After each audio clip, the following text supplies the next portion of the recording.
Installez-vous confortablement dans un endroit que vous appréciez, de votre maison ou à l'extérieur.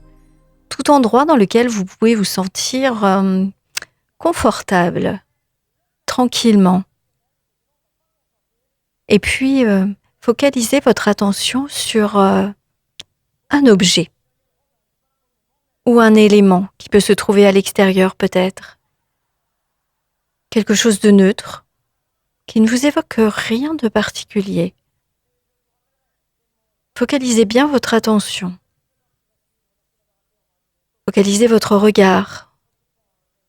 Focalisez son regard sur un élément. C'est tranquillement laisser l'œil le plus longtemps possible ouvert. C'est battre le moins possible des paupières. C'est vraiment fixer toute sa concentration sur cet élément. Regardez-le bien, sa forme, sa taille, les couleurs, le volume. Comme si vous vouliez en faire une photo. Comme si vous vouliez le décrire finement. Regardez-le bien. Tranquillement. Et plus vous fixez votre attention dessus, plus peut-être ce qu'il y a autour peut devenir peut-être légèrement flou. C'est notre concentration visuelle. Elle est extrêmement importante. Concentrer son attention visuelle, c'est limiter le battement de nos paupières. Laisser l'œil ouvert. Parfois même jusqu'à ce qu'un petit picotement s'installe. Celui-ci doit toujours rester confortable. Un picotement confortable. Puis vous pouvez, bien sûr, ensuite battre des paupières. Toujours en restant concentré sur l'objet que vous avez choisi, l'objet de votre attention. Puis toujours bien focalisé sur cet objet, vous allez pouvoir tranquillement fermer les yeux sur le prochain battement de paupières. Vous pouvez focaliser et puis fermer les yeux tranquillement. Une fois les yeux fermés, vous allez de la même façon revisualiser cet objet. Votre esprit vous a permis de vous concentrer dessus et de pouvoir de nouveau le projeter dans votre mémoire. Vous pouvez en revoir tous les détails. La taille, la forme, le volume également. Vous pouvez également voir les couleurs. Il peut reprendre vie de par votre mémoire dans votre esprit. C'est la focalisation d'attention visuelle. De la même façon, focalisez votre attention auditive sur les bruits qui vous entourent. Il est extrêmement rare d'avoir un environnement totalement silencieux. Que ce soit à l'extérieur ou à l'intérieur, il y a toujours du bruit, même aussi petit soit-il. Ce bruit-là n'est pas gênant. Nous avons l'habitude de le placer à distance. Il ne gêne en rien la pratique. Et même parfois, l'on peut pratiquer dans des endroits particulièrement bruyants, lorsque l'on a appris à se concentrer. Cela ne gêne en rien.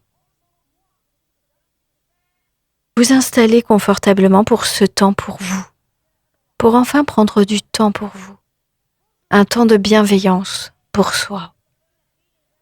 Un temps de bienveillance que l'on va installer en installant progressivement sa détente corporelle. Bien s'installer dans l'endroit dans lequel nous avons choisi de nous mettre aujourd'hui, que ce soit de façon assise ou allongée, comme nous préférons.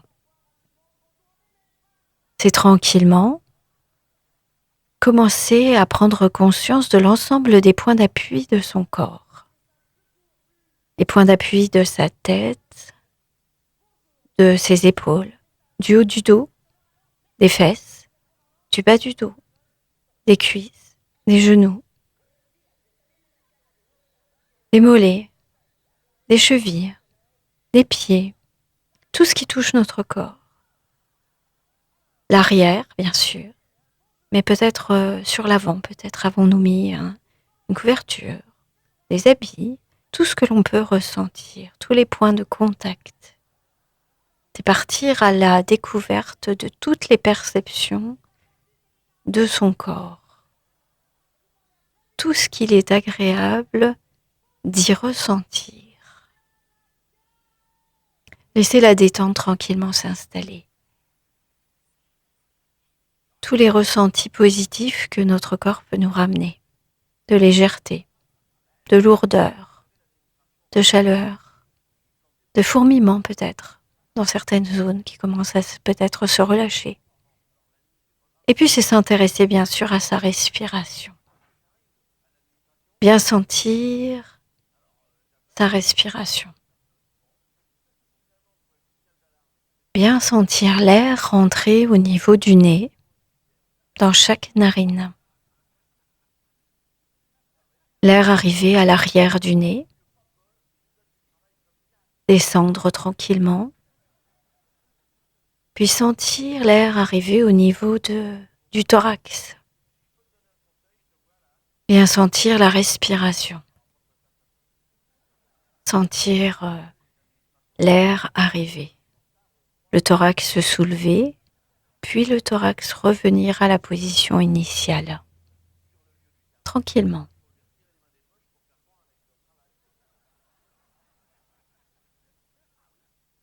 Suivre le même mouvement respiratoire au niveau de son ventre. Le ventre accompagne souvent le thorax dans ce mouvement respiratoire. Bien sentir là encore le mouvement respiratoire. Le ventre qui se soulève et qui revient à la position initiale. Et accompagné de cette détente corporelle qui commence à s'installer tranquillement, c'est laisser notre inconscient, notre imagination nous emmener tranquillement là où elle va nous emmener aujourd'hui. Et peut-être matérialiser un élément extrêmement important que l'on peut voir à l'extérieur. Une rivière. Une rivière, c'est quelque chose d'extrêmement anodin que l'on rencontre souvent au détour de promenade. Une rivière. Il y en a peut-être une à côté de chez vous, dans votre ville, dans votre village. On a l'habitude de suivre leur parcours parfois. Regardez l'eau s'écouler tranquillement. Une rivière, elle commence toujours par une source. Une source, elle peut être souterraine, elle peut venir des montagnes. Une source d'eau. C'est intéressant le matin de se demander comment est sa source de pensée par exemple. Est-ce que la source de mes pensées ce matin était plutôt calme et tranquille? Ou au contraire, est-elle très agitée, perturbée, fluctuante? Comment suis-je? Comment étais-je ce matin? Comment suis-je là aujourd'hui? Est-ce que mon esprit est plutôt calme et tranquille? Plutôt posé ou est-il agité? Les sources, c'est un petit peu la même chose. Il peut y avoir des sources taries, il peut y avoir des sources productives, il peut y avoir des sources très agitées. Ou plutôt calmes, bien centrées. Et puis imaginez, une fois l'eau partie de la source, la rivière se constituait progressivement, peut-être commencer par un ruisseau, peut-être est-elle d'emblée assez importante, cette rivière. Et puis sur son chemin, elle va rencontrer différents éléments, cette rivière. Elle va rencontrer un terrain parfois irrégulier. Elle peut s'être amenée à rencontrer ce qui va provoquer chez elle une cascade, une chute d'eau. Un élément du terrain qui s'arrête brutalement et qui impose à l'eau de franchir cet obstacle. Les rivières choisissent différents moyens de franchir les obstacles. On peut trouver une chute d'eau bien régulière, bien cadrée. L'eau tombe bien régulièrement. En général, elle arrive dans une sorte de bassin avant de continuer son chemin. Il y a parfois des chutes qui sont beaucoup plus importantes. Elles sont beaucoup plus larges, beaucoup plus rapides, beaucoup plus agitées. C'est dans ces cas-là, justement, où on peut s'apercevoir que lorsque l'eau chute, elle crée une sorte de brouillard. On voit même difficilement du haut, comme si l'on regardait du haut, l'eau arriver de façon très nette. Du fait de son agitation, elle crée à son arrivée dans ce bassin bien souvent un brouillard intense, fait de multiples gouttelettes. Elle disperse son énergie. C'est parfois ce qui nous arrive après certains obstacles.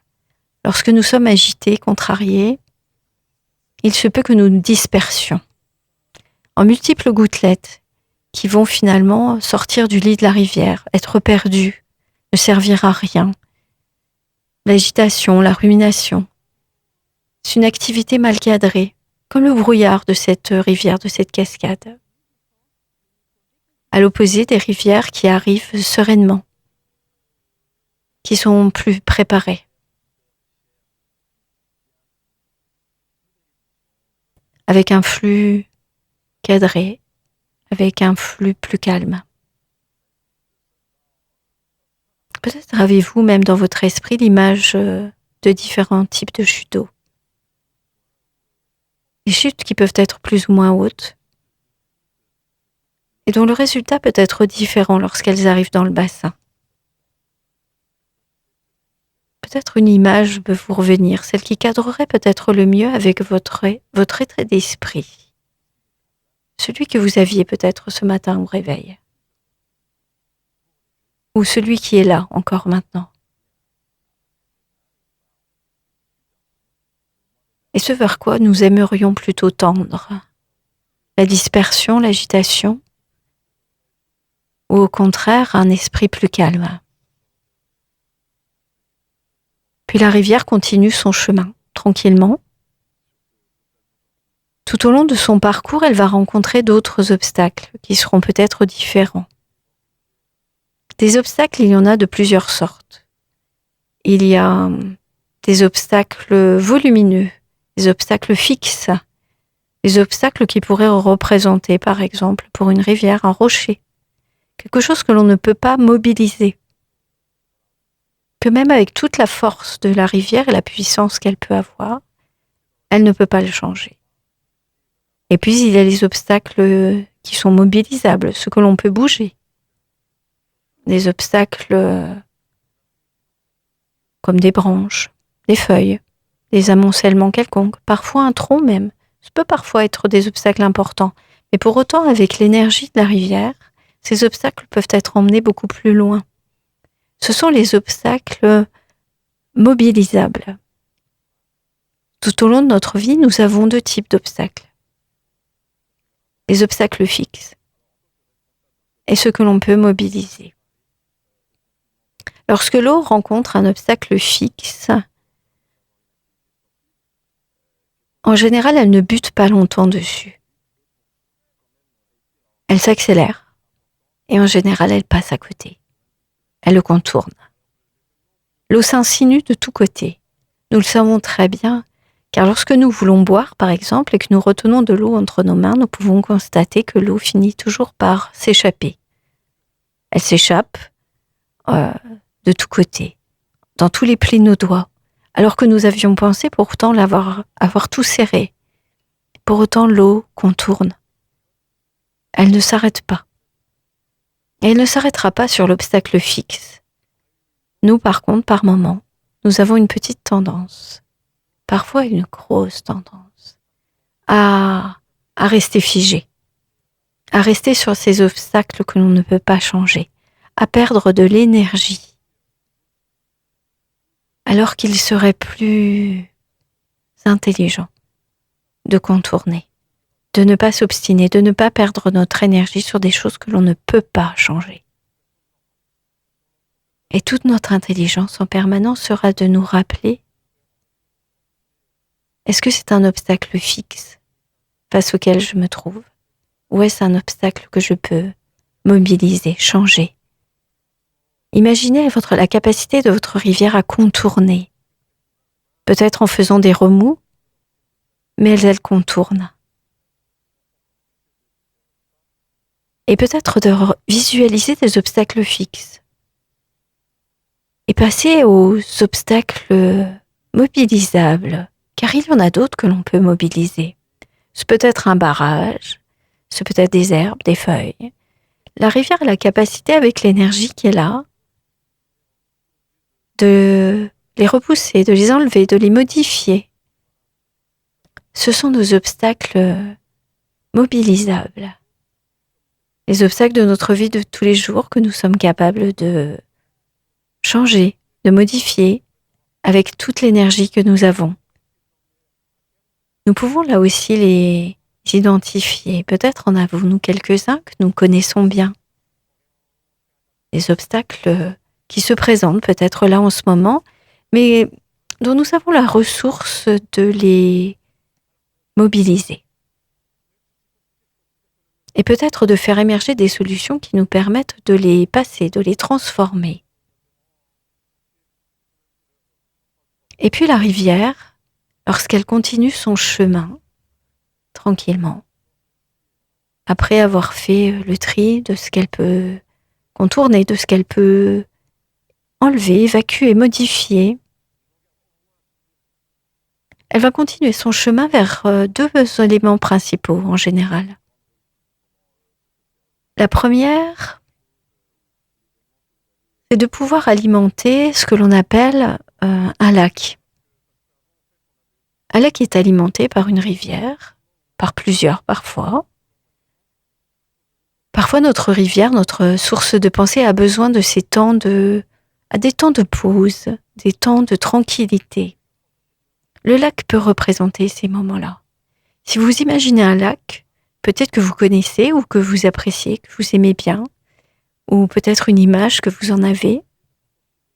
Si vous vous replacez cette image, vous pourriez voir une étendue d'eau extrêmement calme.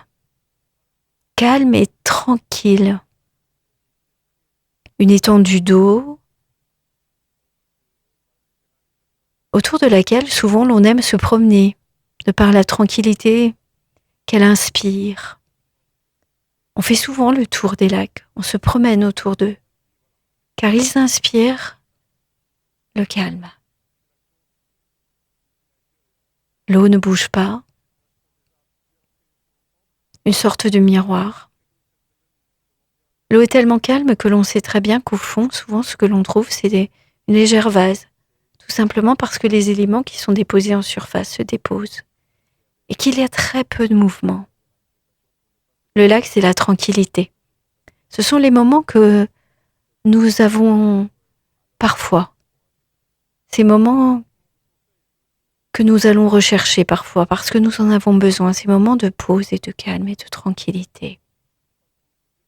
Ce que nous évoque la surface de ce lac. Nous avons parfois besoin que notre esprit se pose, se tranquillise, se repose. Il faut parfois savoir les réinstaller. Notre esprit en a besoin par moment. Imaginez un lac très calme, comme nous souhaiterions que soit parfois notre esprit, de la même façon.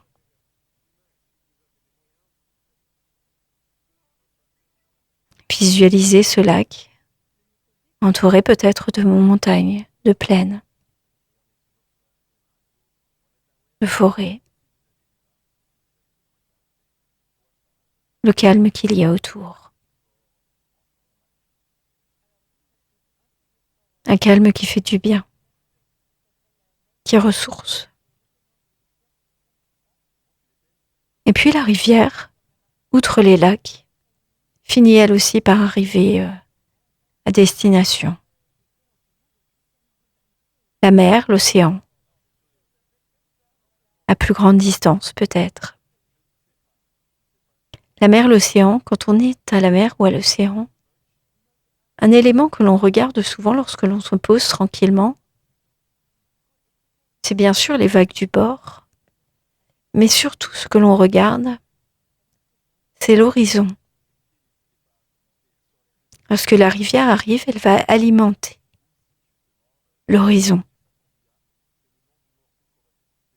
L'horizon, c'est notre futur, nos rêves, nos envies. Les rêves, c'est quelque chose qui peut être à plus ou moins long terme. C'est peut-être des choses à 5 ans, à 10 ans.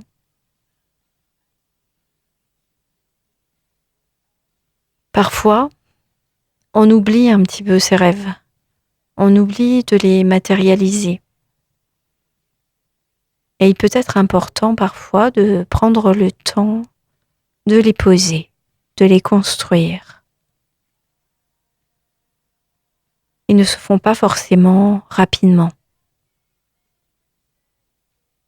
Mais si l'on veut leur donner réellement corps, il faut les travailler progressivement. Ne pas leur laisser que ce statut.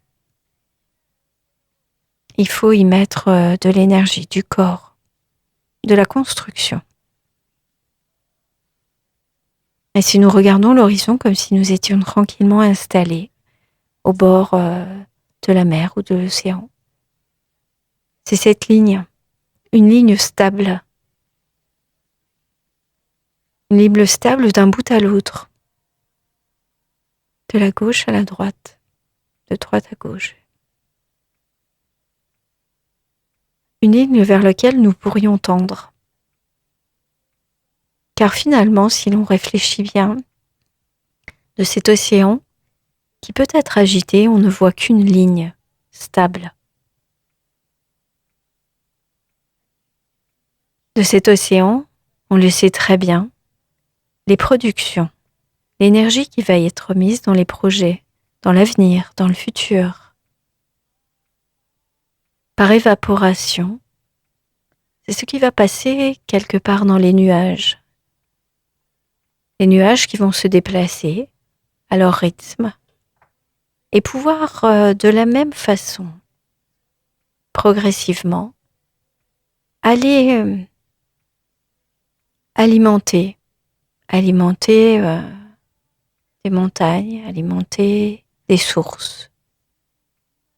C'est ce qui va construire progressivement la sérénité également des sources d'eau, le ruissellement,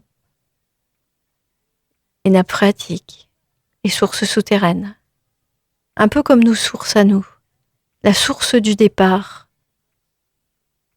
Plus la source est alimentée par des éléments positifs qu'elle construit au fur et à mesure, plus elle est alimentée par le calme, la sérénité, l'aspect de cette ligne d'horizon, de ces objectifs que l'on se donne, de ces projets.